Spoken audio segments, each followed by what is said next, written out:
How exactly were we placed into dolphins to be seeded on this planet? Okay, that sounds like the religious story with Jonah being placed into a well. We were not placed into a dolphin. What it is, you have to remember that when we look at what we consider life, right? Whatever life form you can think of, you have to remember that life form started off being very minute, right? You're really composed of cells, and cells are quite small, right? So when you start to break things down into the lowest denominator, or the smallest particle that made them up, you're gonna find that things start small, and this is where you're dealing with microscopic life forms. And when you look at even like yourself, you had to come by way of the sperm, right, from your father, and then your mother grew you in her stomach, and then you grew and grew and grew, and you came out as a baby, and then you continue to grow to what you are today. When we're saying the dolphins were seeded with the prototype, or what will then become life form on this planet in the way you know it as humanoid. So it wasn't, when you say how were we placed, it was the Natharu that seeded and put those the DNA and the genes and the formula in a capsule into the dolphin, and transported the dolphins into the waters of this planet. The planet as you know it today was not always like this. This planet has been through many changes, had many names, had many catastrophes, and has evolved and evolved over the millions and millions of years, right? Billions, in fact, when you look back to the universe and its formation. So you have to think the universe itself was forming, and then you had from the universe the galaxies, and galaxies, different galaxies are then formed into different what you call like solar systems, right? When we say solar system, we're basically saying that you have suns, right? There are billions of suns when you look into the night sky, especially if you use a telescope. Even with the James Webb telescope, the most advanced telescope, when they're looking into the universe, it's it's phenomenal. It's like the cosmos, the amount of billions and billions of stars, and they're trying to tell you that when you're looking at a star, you're looking at a star that came from something, and then from it, things came out of it, and then they're like caught up in its magnetic pull, and then they form different star systems. All right, and one of ours is where we have, you know, Mercury, Mars, Venus, all these planets around the sun. So our planet Earth today wasn't always called Earth. Earth comes from the word Ard, right? Which really ties to the Anunnaki stories, and it was called Tamat at one point.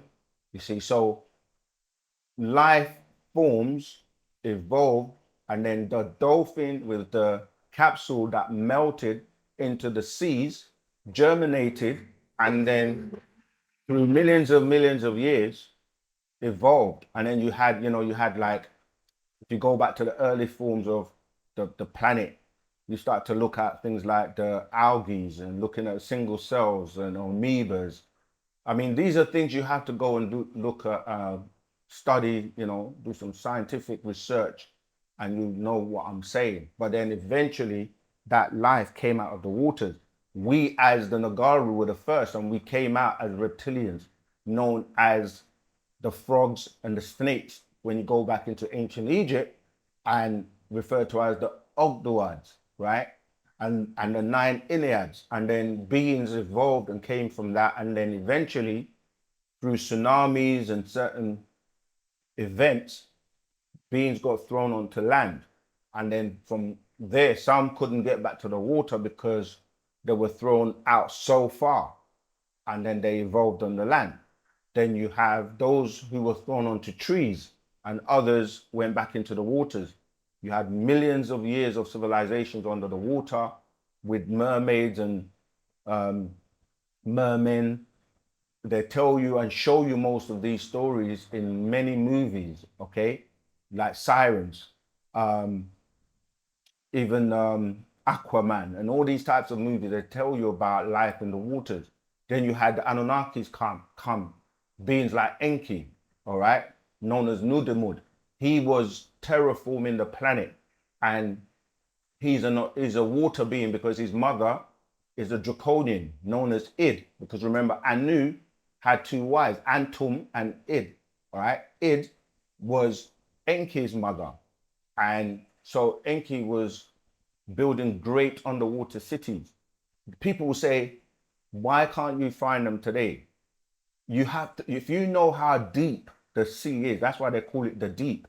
You watch movies where they even take submarines. You can go so deep to a point where you can't breathe. I mean, you can't breathe even just like a few miles down anyway. Even just in the swimming pool, you can't breathe underwater, much less when you have suits, diving suits, and you see movies when they get so far. If they do not have certain equipment, they can literally explode, right? Or they can't get back up in time if they don't have enough oxygen. So I'm saying to you, there are parts of the sea, deep seas, where have never been explored, where these beings and entities and cities are under. You had like Rainbow City and many cities in the caverns. The caverns, you read again. We've got all these books. So if you want to get hold of them, Shambhala and Agartha, okay? Cities within, all right? I don't see to have it here, but that goes into it. People say, oh, but people used to say that the earth wasn't hollow. They said there's lava. But if you look at the maps of the inner world, the subterranean world, there's a map, the one that shows Shambhala, right? It shows you the different levels as you're going down in terms of the caverns and where the lava is, right? There you go. It's even in this diagram.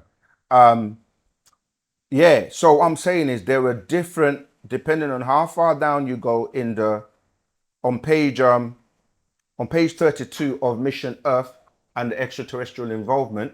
Again, you can get hold of this scroll. There's a picture called the Hollow Earth, right? And the Hollow Earth, it shows you the diagram with the central sun, and this was depicted by artist Max Fifield of Denmark, right?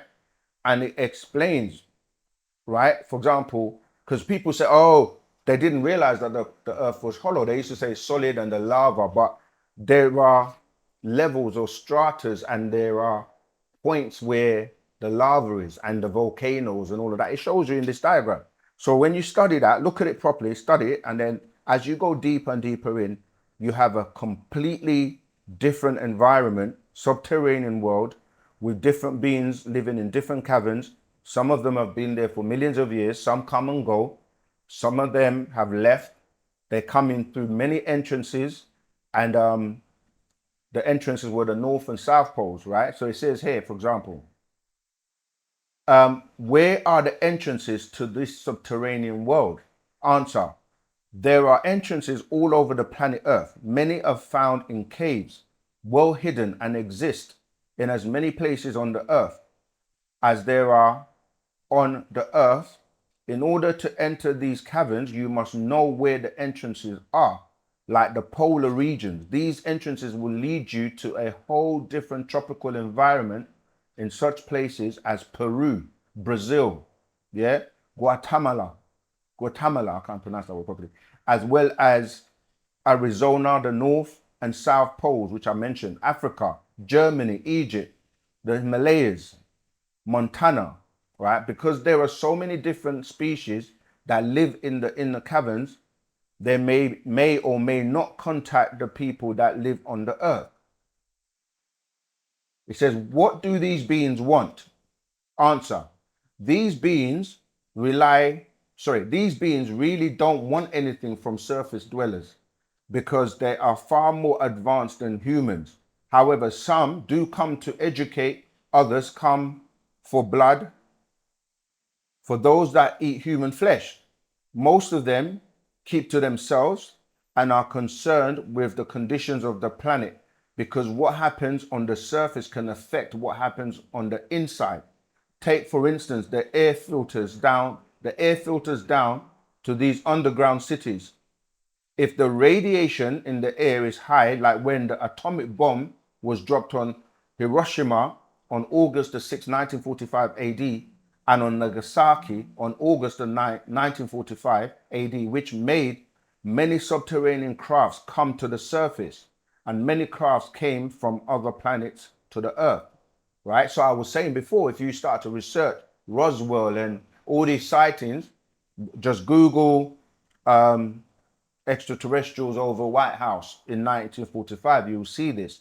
And this is because when that atomic bomb and these types of things take place, they risk affecting those beings. So they will come out and they will try to basically deal with it. All right, we have another live caller. This is available as well.